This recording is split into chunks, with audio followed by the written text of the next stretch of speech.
Hello and welcome to this episode of Bullseye, my weekly deep dive into issues of significance, into stories that need explanation in order to bring you clarity from clutter. This is Inc. Goa and I'm Shujoy Gupta. Today we are going to discuss two statements made by Chief Minister Pramod Sawant and the TCP Minister Vishwajit Rane in Goa. And this is with regard to the Karapur-Sarvan project against the house of Abhinandan Lodha. We all know that the people of Karapur-Sarvan have taken their protest against the house of Abhinandan Lodha and there backed one Goa township. And this struggle has gone on from their village to Panjim and now to Jantar Mantar in Delhi, where they have just finished a very successful protest. These people, the villagers of Karapur-Sarvan, have sat in protest for more than 100 days now, braving the summer heat and the monsoons. And that is a very, very important and one of the most significant people's projects that have happened in Goa. After all this, the Chief Minister Pramod Sawant's response to these protests is that the matter is sub judice. And he says the Panchayat has already taken some action and the rest is in court. The Town and Country Planning Minister Vishwajit Rane's response is even more extraordinary. He first announces that everything has been done according to law. And then when asked about these protests, he says he knows nothing because he does not watch television. And he warns reporters not to try and extract anything from his mouth because he will refuse to speak further. Let's hear the Chief Minister's video on this, which we have. त्यांचे पंचायत आणि कोर्टातल्या ताची case सुरू आसा. पंचायतीन तेजेर कितें action घेवपाक जाय ते घेतल्या. Rest of it in the court. Now both the responses are casual. Both the responses are frivolous and completely inadequate. They are not attempts to address the issue with any level of seriousness. They are sadly attempts to escape it. The Chief Minister has used the pendency of the legal proceedings as a shield against political and administrative accountability. He has refused to be accountable for the Karapur-Sarvan questions that the people have raised. While his de facto number 2 minister, has delivered a sweeping certificate of legality without apparently knowing, reading, or even wanting to know what the controversy is all about, according to his own words. Now, the first question to Vishwajit Rane, therefore, is very simple. If you do not know anything about the Karapur matter, if you do not follow reports, if you have not examined what villagers are alleging, and if you will not answer questions, then on what factual or legal foundation have you declared that everything is according to the law? The Chief Minister's statement also needs to be tested against documents and not merely on whatever his reactions are and not merely against the emotions of protesting villagers. Because he needs to look at documents and not give ad hoc replies. The government now seems to suggest that once people approach the court, the executive can place the entire matter in cold storage. Because that's what Pramod Sawant seems to be saying. The matter is in court. Refuse to discuss it, refuse to review it, and then wait indefinitely for a court to pronounce a final judgment. Now, is this what the constitutional separation of powers between the 4 pillars of democracy means, or at least the first 3, the legislature, the executive, and the judiciary? A pending case may require the government not to do anything that interferes with the judicial examination or taking any action against an interim order. It does not mean that the government ceases to govern. And that is what is most shocking. It does not also prevent the Chief Minister from meeting villagers, examining complaints, ordering inspections, obtaining factual reports.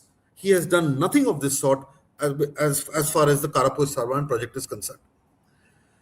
Because one must know that the executive cannot abandon responsibilities. And just because the people have exercised their right to go to the courts, the executive cannot say that the matter is in court and we will not do anything about it. Because when ordinary citizens challenge a government backed project, the issue is not about whether the license bears an official signature or whether one department file contains an approval. The larger question is whether laws, rules, administrative procedures have been altered, diluted, or selectively applied or fragmented to facilitate projects that could not have otherwise survived serious scrutiny. So it's not about whether it's legal or not, it's about whether serious scrutiny was applied before that project was cleared. This has become central to the Goa story. The government creates and uses a legal provision. It permits a change of zone. It processes several applications. It grants a series of permissions and then presents the resulting paperwork as a final proof that everything is all right. But an administrative provision or a permission is not a judicial finding. The permission itself can be challenged as arbitrary, unconstitutional, and contrary to the parent law and destructive of the objectives of the planning process. Isn't that what Karapur-Sarvan and the Abhinandan House of Abhinandan Lodha project is? Isn't that what people are alleging? Isn't that why people have gone to court? The fact that the department has approved something does not close the question of illegality or legality. It often opens it. Now let us look at the 4-page order passed by the Bombay High Court at Goa on April 23rd, 2025 in the connected petitions filed by the Goa Foundation and the Federation of Rainbow Warriors. This is crucial to understanding why the Chief Minister's use of the word sub judice is so selective. The Goa Foundation's PIL challenges Section 39A of the Town and Country Planning Act. And it says that this challenge basically is against this application of 39A that permits ad hoc and arbitrary conversions of privately owned plots in the regional plan and the ODPs, outline development plans, resulting in unbalanced, unplanned, and undesirable development. This is what the petition says. That can be contrary to the interest of Goa's citizens, ecology, and natural resources. This is the challenge. Now let's look at paragraph 5 of that same order of April 23rd. Paragraph 5, beginning on page 3 of the order and concluding on page 4 of the order, is the most important part of this order. The court recorded that the state senior counsel informed that the process under section 39A was already in the offing and that it could result in the issuance of certain final notifications and approvals concerning changes of zones before the petitions were finally heard. In simple terms, the government says that we are already moving, irrespective of the court's final order or pending the court's final order, we are moving under section 39, which means 39A, which means we are continuing to give permissions for conversions. Now, this is important. The court order very clearly says, the court order does not accept it. The court order very clearly says that the government has not stopped these processes, and in its order on page 4 says that any such notifications and approvals, if granted, would be subject to the outcome of the PIL petitions, which means that you can go ahead and continue giving your permissions if you want to, but ultimately if the PIL is settled and the PIL is disposed of and all these acts under 39A are declared null and void, none of these approvals are going to be valid. This is a very important part of the court order, and do understand this. And this is what is important. Now, that is basically the contradiction.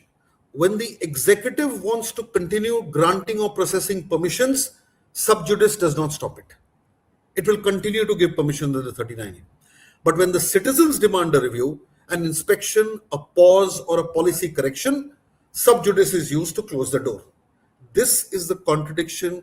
Please understand this, pause, play this part again if you want to.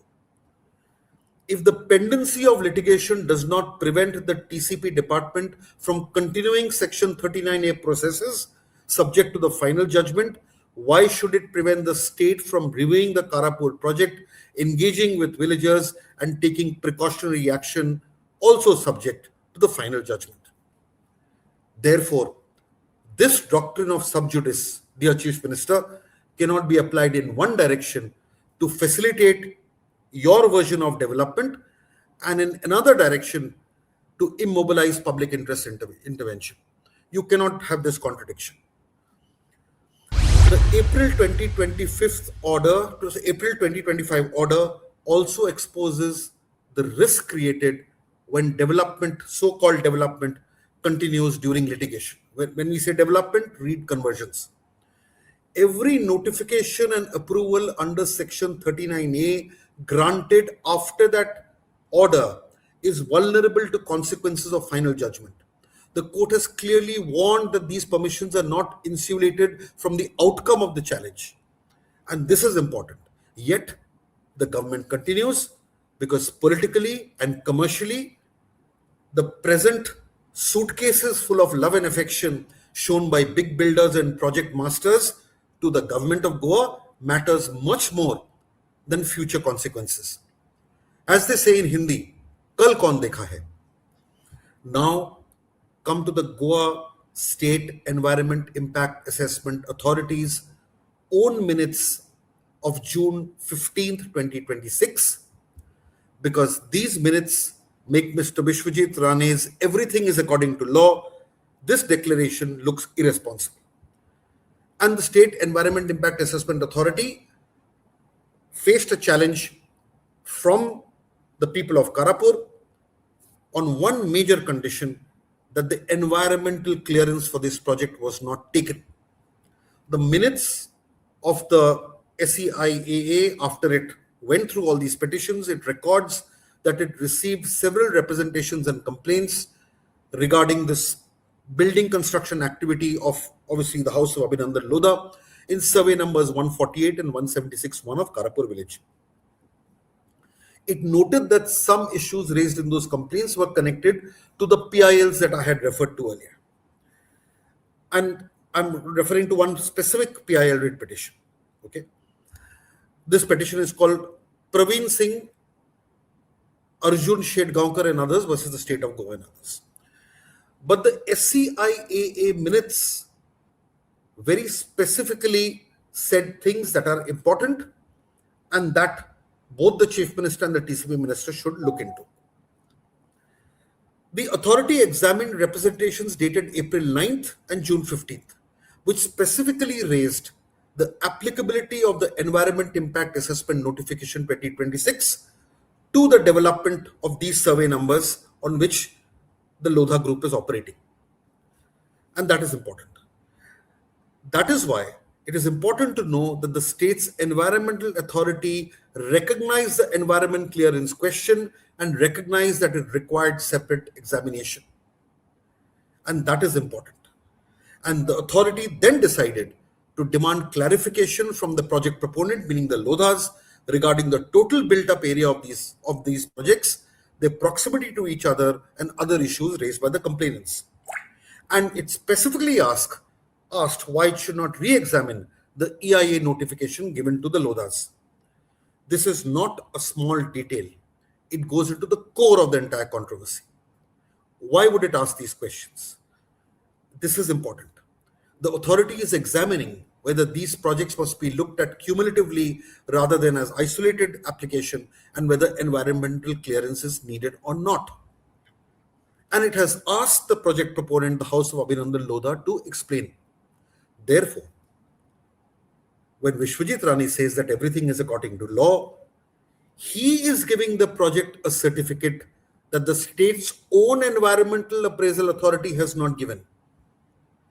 His department may have granted planning permissions, but the competent environmental authority is still asking whether the scale, proximity, and cumulative build-up of the area, should it attract the EIA regime or not. The minister says he does not watch television. He does not have to watch television, He has to read government records and government papers. These are the minutes of a state body. They are not slogans shouted at a protest meeting. They record 4 projects by name and plot number. They record complaints regarding to these 2 survey numbers. They record a decision to seek clarification about the cumulative built-up area. This is important. A TCP minister who chooses to declare that everything is legal without dealing with this document is either uninformed about a major controversy about his own department, or is deliberately ignoring questions that his own government has recognized as requiring answers, mainly the SEIAA. The Chief Minister also could have said that the government will respect the pending proceedings, but will also separately review compliance of every existing permission. Instead, he has attempted to convert sub judice into a complete political escape route. That is what he has done. Now, also, what is important here is that the matter before this Green Tribunal, which is also one more layer of challenge of the people, adds another serious layer. And I'm now getting into the NGT case. 4 villagers led by Shashikant Gaonkar approached the NGT's Western Zone branch in Pune against development in these same survey numbers 148 by 0 and 176 by 1. They sought to restrain Erecta Infra Private Limited, the company that is carrying out the work of the House of Abhinandan Lodha projects, and one more company from undertaking land development or construction. The other company is called Lodha-backed Land Private Limited. I have a feeling this is the company developing the land there. And it sought to restrain these 2 companies from undertaking land development and construction without prior and proper environmental clearance under the EIA notification. Now, the NGT case talks about that the proposed project area covers approximately 53.94 hectares, or about 5,39,000 square meters of land, which exceeds the 50 hectare threshold that requires prior environmental clearance, which means anything over 50 hectares, you need the environmental clearance. It's as simple as that. So, this allegation also concerns that the cumulative project or the land development consists of 50 hectares plus. It does not necessarily claim that the constructed flow area itself is more than 5 lakh square meters. In simple terms, it means that all the development that is taking place under the same project exceeds 5 lakh square meters. And that is very important.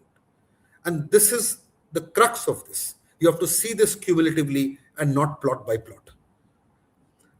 So the NGT bench, comprising of Justice Dinesh Kumar Singh and expert member Dr. Sujit Kumar Vajpayee, observed that the application raised a serious substantial question relating to environment. It admitted the petition and directed the respondents to file replies within 4 weeks. The next hearing is on September 1st. It means that the admission of the petition is not a final ruling that the House of Abhinandan Lodhas have violated the law. It is not a final declaration that the villagers have proved their case, but it is equally dishonest to pretend that the admission means nothing. Therefore, the Chief Minister cannot cite the pendency of the case only to avoid answering. Vishwajit Rane cannot use the same pending case as a backdrop to declaring that everything is legal. If the case has not been decided, Mr. Rane cannot pronounce that conclusion in advance. If the proceedings are serious enough for Mr. Sawant to invoke sub judice, they are also serious enough for Mr. Rane to stop handing out instant certificates of compliance. This contradiction becomes sharper when we place all the records together.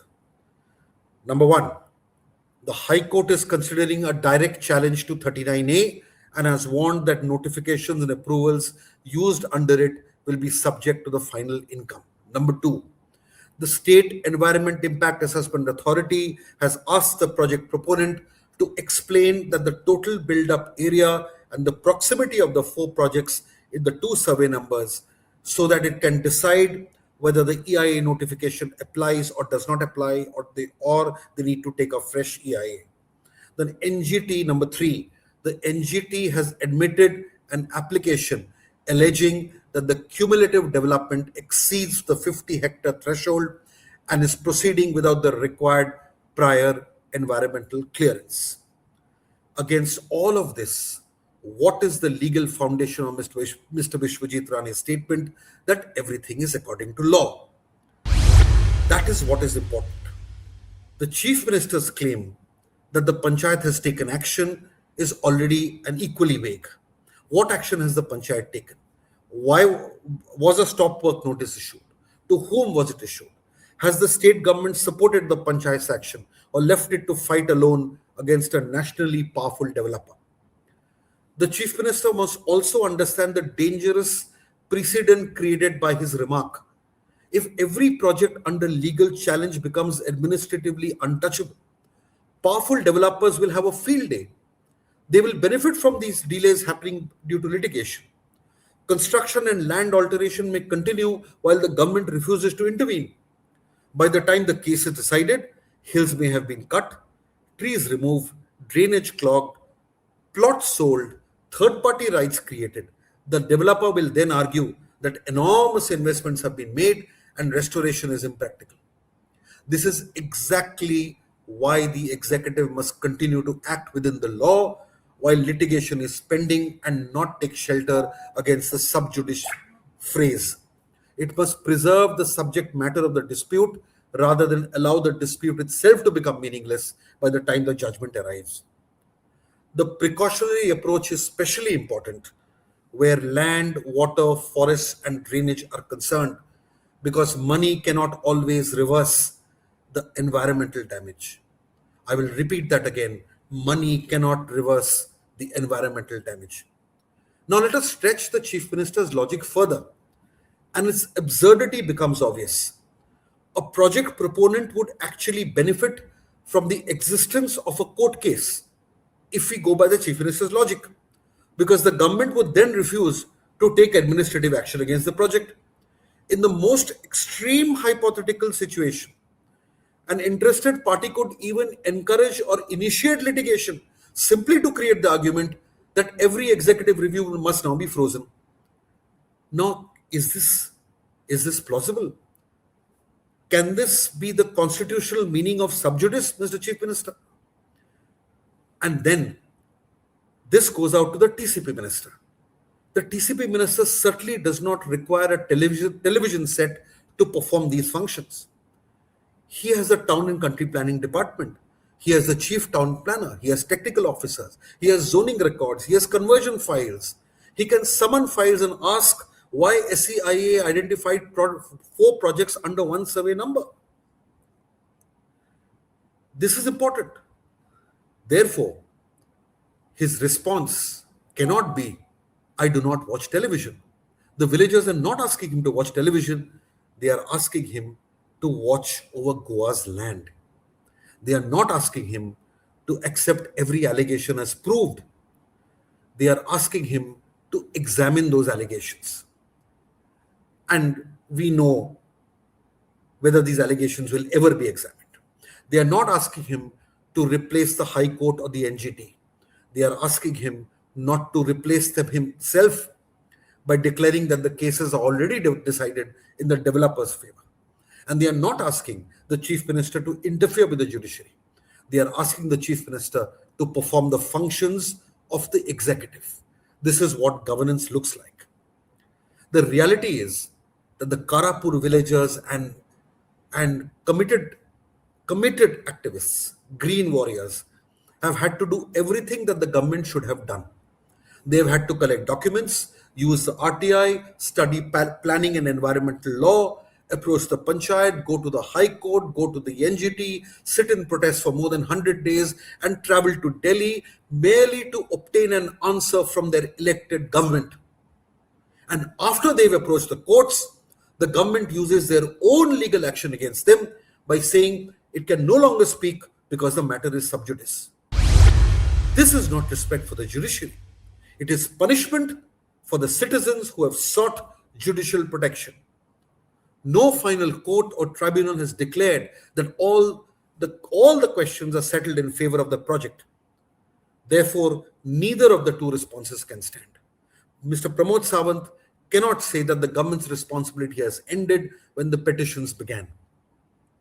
And Mr. Vishwajit Rane cannot say everything is according to law and then claim he knows nothing. And that is important. While the courts determine the legality of the permissions, whose side will the elected government of Goa stand on? This is the question to you, both ministers. Will you take the side of a village demanding that its water, land, ecology, and future be protected? Or will you take the side of a powerful project that is being allowed to move forward while every unanswered question is pushed into the convenient darkness of the words sub judice? Thank you very much for watching this. Please support in Goa. Please support, please subscribe, and please back us for independent journalism that fights alone only with the power of the people. Thank you.